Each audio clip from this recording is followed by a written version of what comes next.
Você está ouvindo Fala Gringo, o seu podcast de português e cultura brasileira. Você pode acompanhar esse episódio com a transcrição completa. Acesse falagringopodcast.com e saiba mais.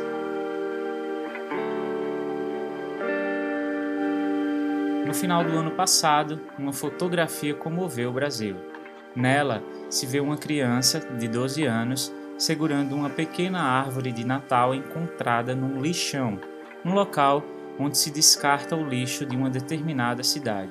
O menino, chamado Gabriel da Silva, foi fotografado enquanto acompanhava a mãe, que é catadora de lixo e sobrevive do que encontra no local, como plásticos, ferro, latinhas e metais. Quando cata bem, consegue ganhar 600, 700 reais por mês, um dinheiro que, junto com o auxílio de cerca de 200 reais que recebe do governo, é tudo o que há para sustentar uma família de 5 pessoas. A história da família de Gabriel é parecida com a história de muitas outras famílias que aparecem ao fundo, na mesma foto, catando lixo e restos de comida para sobreviver, disputando espaços com urubus. Esse é mais um dos retratos da desigualdade social do Brasil, um país onde a fome voltou aos patamares, quer dizer, aos números de 2004, um país onde a gente vê, cada vez mais, pessoas pedindo emprego e comida nas ruas. Por muitas vezes eu disse aqui no Fala Gringo o quanto o Brasil é um país desigual, né? A proposta do episódio de hoje é a gente refletir um pouco sobre a nossa pirâmide social, entender como foi que o Brasil saiu do mapa da fome da ONU e por que corre o risco de voltar. Também tem dica de livro, Quarto de Despejo, de Carolina Maria de Jesus. Vem ver como tudo isso está ligado. Essa temporada tem o apoio de Larry, Hugo, Valentina, Karen, Brenda e Gladys. Para ser um dos apoiadores e apoiadoras do Fala Gringo também, visite falagringopodcast.com e clique no banner da nossa lojinha. Você pode apoiar essa temporada e ter acesso às transcrições deste e dos próximos episódios, ou pode adquirir as transcrições dos episódios das temporadas anteriores. Se você é novo por aqui, seja bem-vinda, bem-vindo. Não esqueça de seguir o programa no seu tocador de podcasts para não perder os próximos episódios. Vem cá, em algum momento você já se perguntou quanto será que é preciso ganhar para viver no Brasil? Ou então parou para refletir o que é ser rico e o que é ser pobre aqui no país? Bom, eu não prometo te trazer respostas definitivas, até porque a noção de riqueza ou pobreza é muito subjetiva, né? Mas apresentarei para vocês alguns dados de pesquisas para a gente refletir um pouco sobre isso. Começando por uma das coisas mais importantes e básicas, o salário mínimo. O salário mínimo atualmente é de R$ 1.045, com uma previsão de aumento para 1.100 esse ano. Em dólares, para vocês terem uma noção melhor, esse salário daria cerca de $184, de acordo com a cotação do dia em que estou gravando esse programa. É um salário mínimo muito baixo, um salário que se paga geralmente a um estagiário ou a uma pessoa no seu primeiro emprego, um vendedor, um atendente do comércio varejista, algo assim. De acordo com o DISE, que é um departamento de estudos socioeconômicos que calcula o gasto necessário para o sustento de uma família de 4 pessoas, mais ou menos como a da Dona Maria e o Gabriel, por exemplo, o salário mínimo ideal deveria ser de R$ 5.351, ou seja, quase 5 vezes mais o valor do salário mínimo hoje. É por isso que há um consenso, quer dizer, uma opinião geral, de que é praticamente impossível manter uma família, sustentar uma família com apenas um salário mínimo no Brasil, principalmente para quem mora numa cidade grande, onde a alimentação, transporte e moradia são mais caros. Até se você morar sozinho e tiver que pagar aluguel, boa parte do dinheiro já se vai com essa despesa. E num piscar de olhos, você está liso. Já que eu estou falando de salário, antes de seguir eu quero fazer uma análise linguística com relação a esse assunto. Em português, a gente não tem um verbo específico para falar do ato de obter dinheiro pelo seu trabalho, como tem no inglês o verbo to earn. A gente usa o verbo ganhar. Quanto você ganha por mês? Ela mudou de emprego para poder ganhar mais. É o mesmo verbo que a gente usa para ganhar um presente, ganhar na loteria, ganhar um prêmio. Também se usa o verbo fazer. Quanto você faz por mês? Eu faço R$ 2.500. É menos comum na linguagem do dia a dia, mas você também pode ouvir, ok? Principalmente se for alguém que vende alguma coisa. Então essa pessoa pode dizer, eu faço R$ 2.500 vendendo pastel, coisa desse tipo.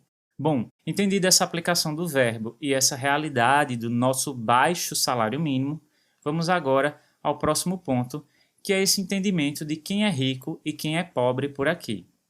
Segundo uma pesquisa divulgada pelo nosso Instituto Brasileiro de Geografia e Estatística, o IBGE, que eu já citei aqui no programa algumas vezes, é sempre a nossa referência de dados, 70% dos brasileiros ganham até 2 salários mínimos e 90% ganham abaixo de R$ 3.500, o que daria quase 3 salários mínimos e meio. O que essa pirâmide de renda, numa primeira leitura, quer nos dizer? Quer dizer que se uma pessoa ganha acima de R$ 3.500 no Brasil, ela já se enquadra entre os 10% mais ricos do país, ou seja, num lugar muito privilegiado. Mas, Lene, então quer dizer que no Brasil, quem ganha acima de R$ 3.500 está nadando em dinheiro? Não é bem assim. Depende de onde você mora, depende se você tem filhos, depende se os seus filhos estudam numa escola pública ou numa escola particular, ou seja, uma escola privada. Lembra do valor do salário mínimo ideal, que ultrapassa 5.000? O ponto aqui é que, no Brasil, tem tanta gente vivendo com tão pouco, mas tão pouco, que basta você ganhar um salário próximo do que seria o ideal, que você acaba fazendo parte dos mais ricos do país. Só para lembrar e não gerar uma confusão. Essa pesquisa fala de renda, ou seja, do que se ganha por mês, e não do patrimônio, ok? Herança, coisas que você tem da família, algo do tipo. E esses dados falam do último censo, a última pesquisa que foi realizada em 2019 e que se mudou para pior, porque os números da nossa economia não estão nada bons e foram agravados pela pandemia. Agora, claro, se você dizer para um brasileiro que ganha mais que 3 salários mínimos, ei, sabia que você está entre os mais ricos do país? Ele vai dizer, claro que não, tá maluco? E também faz sentido. Essa dificuldade em perceber a realidade não acontece aqui no Brasil somente. Os estudos sobre percepção mostram que as pessoas tendem sempre a se classificar no meio, como classe média. Pouca gente se classifica como pobre ou como rica. É o que afirma o professor e pesquisador de desigualdade no Brasil, Marcelo Medeiro, em uma entrevista para a BBC News Brasil. Ele diz o seguinte: a maior parte das pessoas não acompanha dados e estatísticas econômicos no dia a dia. Então, na falta de informações, a nossa forma de dar sentido ao mundo e à nossa própria realidade é se comparando com os outros que estão ao nosso redor, ou com quem a gente vê na mídia e acompanha nas redes sociais atualmente. Para uma pessoa que vive numa comunidade, numa favela brasileira, por exemplo, e vê um vizinho comprando um carro novo, o primeiro pensamento é: ih, tá ficando rico.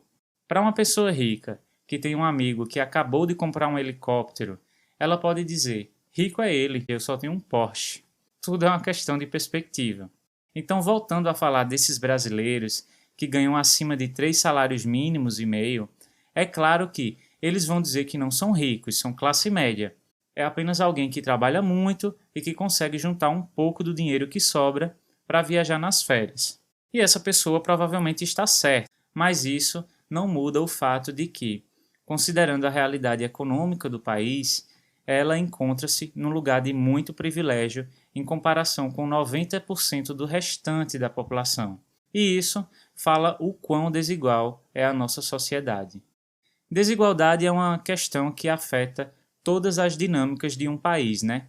Acesso à educação de qualidade, visto que a educação pública aqui não é boa, cultura, moradia, lazer e emprego. Mas se tem uma coisa que está refletindo de uma forma gritante essa desigualdade é o que estamos chamando de volta da fome. No Brasil, a fome não é apenas um substantivo para uma sensação do corpo humano. A fome é um problema social que nos acompanhou durante muito tempo na nossa história, até 2014, quando o Brasil finalmente saiu do mapa da fome da ONU. O mapa da fome classificava quais são os países em que uma parte significativa da população passa por algum grau de insegurança alimentar. Um jeito arrumado de dizer gente que come mal ou passa fome mesmo. Se mais de 5% da população passava por algum grau de insegurança alimentar, o país automaticamente era sinalizado no mapa da fome. Antes de continuar, mais um esclarecimento relacionado ao vocabulário que eu estou usando. Ter fome é diferente de passar fome. Ter fome é a reação do corpo quando estamos sem comer, então se diz tenho fome ou estou com fome, certo? Passar fome refere-se essencialmente ao estado de quem está com fome e não tem nada para comer. E não é porque você acordou tarde e não teve tempo de fazer o almoço, mas porque está em situação de miséria. Dito isso, vamos voltar ao ponto do mapa da fome. Como foi que o Brasil saiu dessa situação? Com um conjunto de ações e políticas públicas, como programas de distribuição de renda para os mais pobres, o famoso Bolsa Família, programas de alimentação nas escolas, entre outras coisas, implementação de cisternas onde não tinha acesso de água, tudo isso combinado a um período de crescimento econômico vivido desde os anos 2000, aumento de empregos formais, aumento de salário mínimo, enfim, esse conjunto de fatores fez com que o Brasil saísse do mapa da fome em 2014. Matérias de pessoas, como o menino Gabriel, que eu falei no início do episódio, passaram a ser menos frequentes nos jornais. Só que, nos últimos anos, a fome passou a assombrar o brasileiro de novo. E se escuta bastante que o Brasil voltou ao mapa da fome. Mas tem uma questão que a gente precisa entender. Justo no ano em que o Brasil saiu do mapa da fome, a ONU mudou a abordagem para identificar esses países. Então hoje não existe um dado da ONU que diga que o país voltou ao mapa da fome simplesmente porque a metodologia mudou. Mas existem vários dados que mostram que a situação de fome aqui no Brasil está a mesma de 15 anos atrás. Ela não é vista apenas nos jornais e estudos, mas sobretudo nas ruas. Tem muita gente pedindo o que comer nos sinais de trânsito. Tem muita gente sem teto, seja nas cidades grandes, seja no campo. Há pessoas até mesmo em busca de restos para comer. Com a inflação, tem brasileiro comprando osso para se alimentar. Em Cuiabá, a distribuição de pedaços de ossos com retalhos de carne tem formado filas. Já são quase 20 milhões de pessoas que estão passando fome mesmo no Brasil. E mais de 116 milhões que não têm condições de se alimentar de forma permanente. As mulheres chefes de família nas periferias formam o grupo mais afetado pelo agravamento da pobreza na pandemia.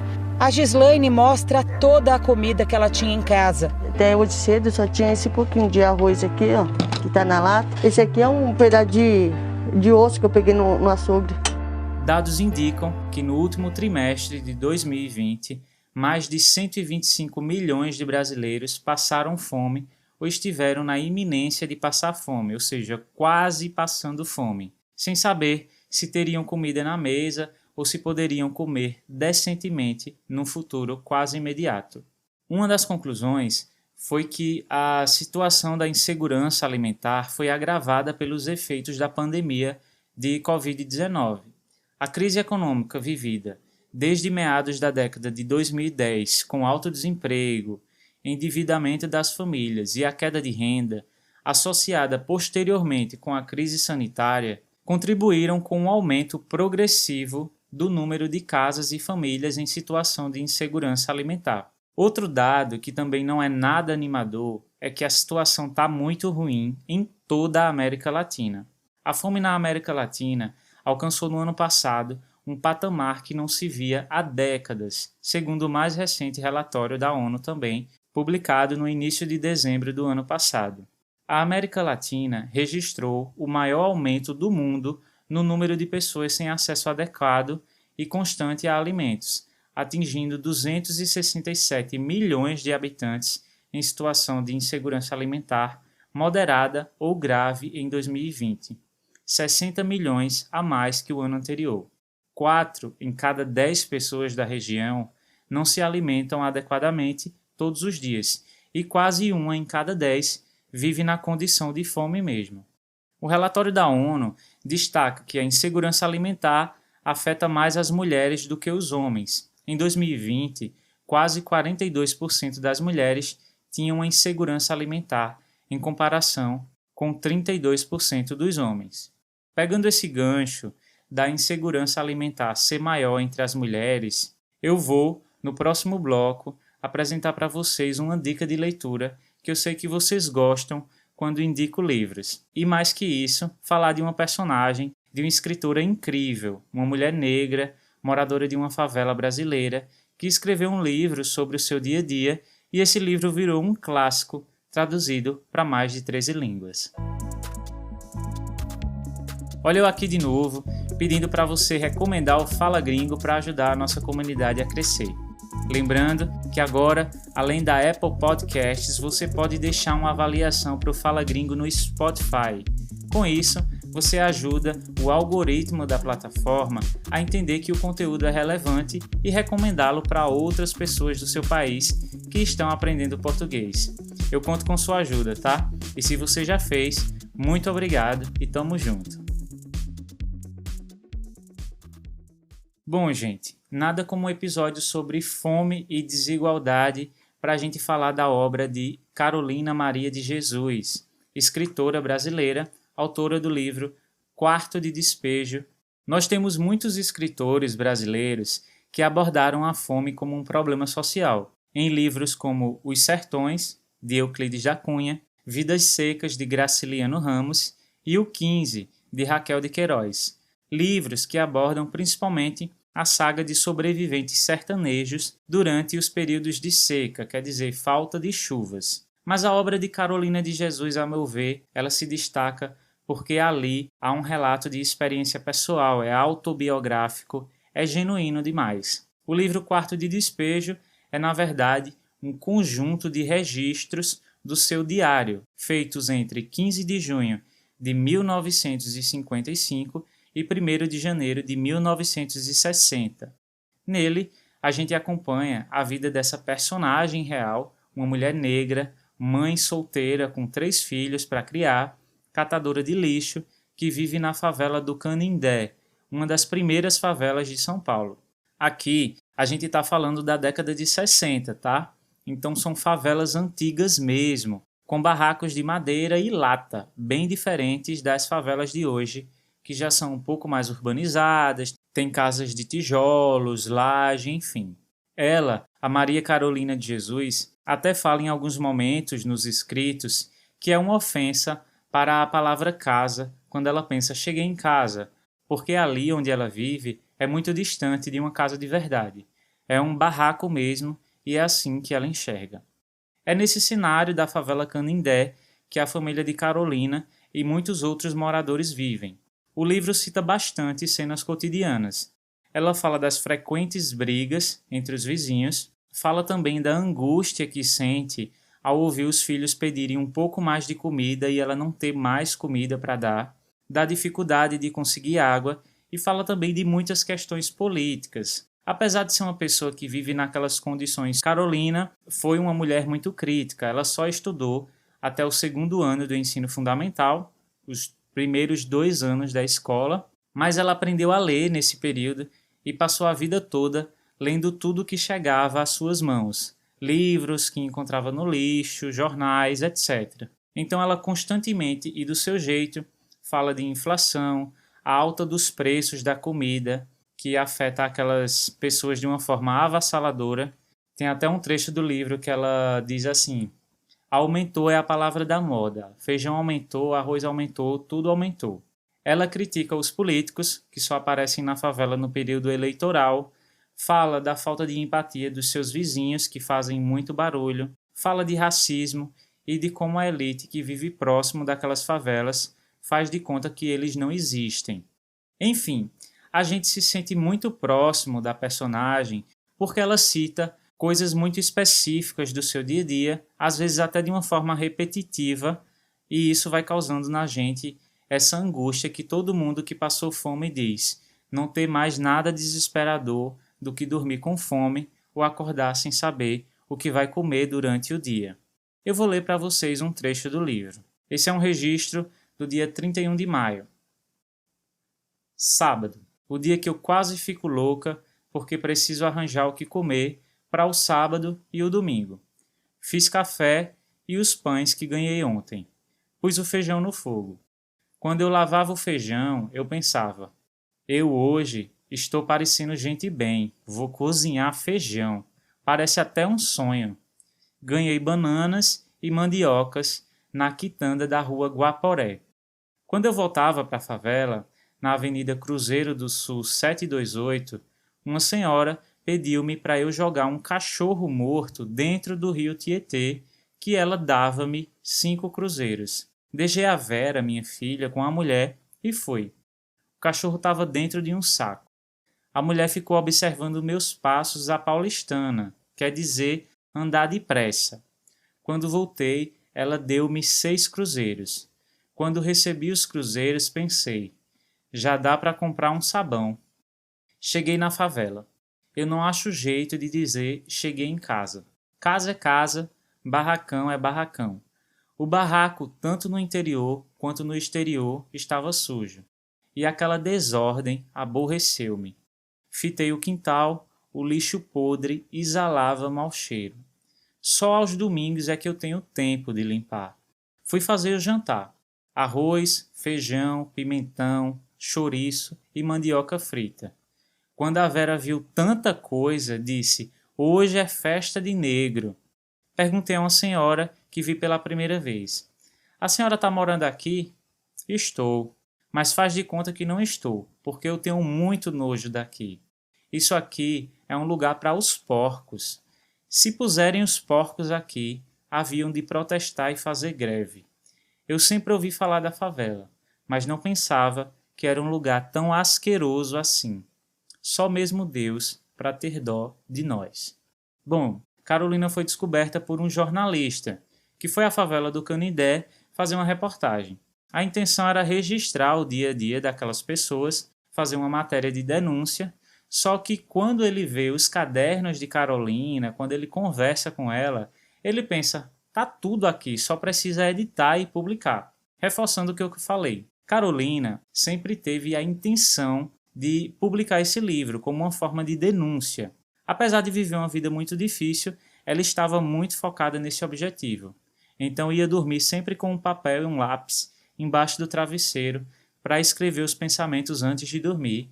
E quando os textos de Carolina começaram a ser publicados nos jornais brasileiros, ela foi tentando publicar esse livro. A edição que eu li é uma edição que, inclusive, preserva os erros de português da escritora. Como eu falei, ela só estudou até o 2º ano, então ela cometia alguns erros gramaticais e essa edição preserva esses erros numa tentativa de ser bastante fiel àquela realidade. Como eu disse, o livro foi traduzido para 13 línguas, 13 idiomas, mas se você tem interesse, eu recomendo que leia em português, mas leia a versão atualizada, porque já que está aprendendo português, ler com as palavras escritas de forma errada pode não ajudar muito, né? O impacto desse livro foi tão grande que inspirou um outro livro de uma escritora francesa, Françoise Hardy. Nessa obra, chamada Cartas a uma Negra, Françoise expõe a situação de trabalhadoras antilhanas na França. Ela trabalhava em casas de família em Marseille e um dos seus pequenos prazeres era ler a revista Paris Match. Então, quando ela se depara com os textos de Carolina que foram publicados nessa revista, prontamente, quer dizer rapidamente, começa a escrever essas cartas para a autora brasileira. Cartas que nunca foram entregues, mas que foram publicadas em um livro póstumo, quer dizer, um livro publicado depois que o autor morre. Apesar de os textos de Carolina terem circulado em todo o mundo, e a sua vida mudou bastante com relação ao que era antes. Ela não ganhou muito dinheiro ou ficou rica, mas pelo menos conseguiu realizar o sonho de sair da favela e comprar uma casa e dar uma vida mais decente para os seus filhos. Uma casa que ela podia chamar de casa. Chegou a hora de vermos as expressões usadas no episódio de hoje. Nadar em dinheiro. Nadar em dinheiro significa ter muito dinheiro. O Paulo está nadando em dinheiro depois que foi promovido a diretor da empresa. Então entende-se que o Paulo está ganhando bem. Uma expressão parecida com essa é rios de dinheiro, que também é usada para falar de quantidade de dinheiro.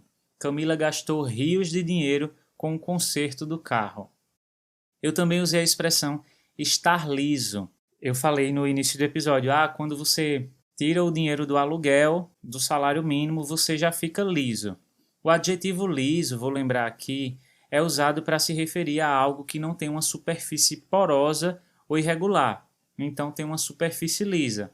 Por exemplo, a gente geralmente passa uma massa branca na parede para tirar as imperfeições e deixá-la lisa antes de aplicar uma tinta.